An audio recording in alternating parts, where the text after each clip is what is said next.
niho Imana izibasha kukubwira ivyo ikunda n'ivyo yanga. Ariko niba uzi gusoma utosoma ijambo ry'Imana uzagira ikibazo gikomeye, kandi ijambo ry'Imana rizagifasha umuntu kuba umuntu w'Imana ushitse. Amen. Ijambo rya gatatu uri kugira umwete wo gutwara intwaro z'Imana. Izo usanga hano mu Galatiya nako mu Efeso 6:10. Utwara intwaro zose z'Imana kugira ngo ubashe guhagarara mudatsinzwe n'uburiganya. Ntabwo uburiganya Imana izivuga ahangaha ni Satani, kuko Satani ni umuriganya azakenera ngo akuremo imbuto z'umukazi kurimo, nawe usiga ari umuntu w'abana.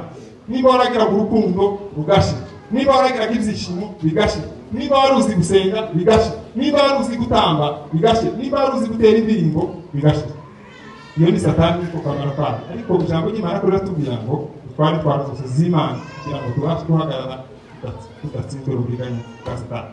Ijambo rya kane rya mwisho dusorezaho kugira umwete wo kwitabira amateraniro. Amen. Iri jambo ejo mpaye n'iteguro nariguye birantangaza, kurya gusiba amateraniro ni amakosa akomeye cyane. Amen. Gusiba amateraniro Bwana Yesu asifiwe. Perezida wacu anakunda kutubwira ngo nakandi twagusiba akazi tuze gusenga.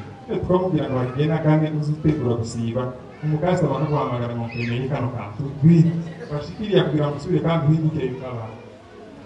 Ariko nasomye ino jambo icyo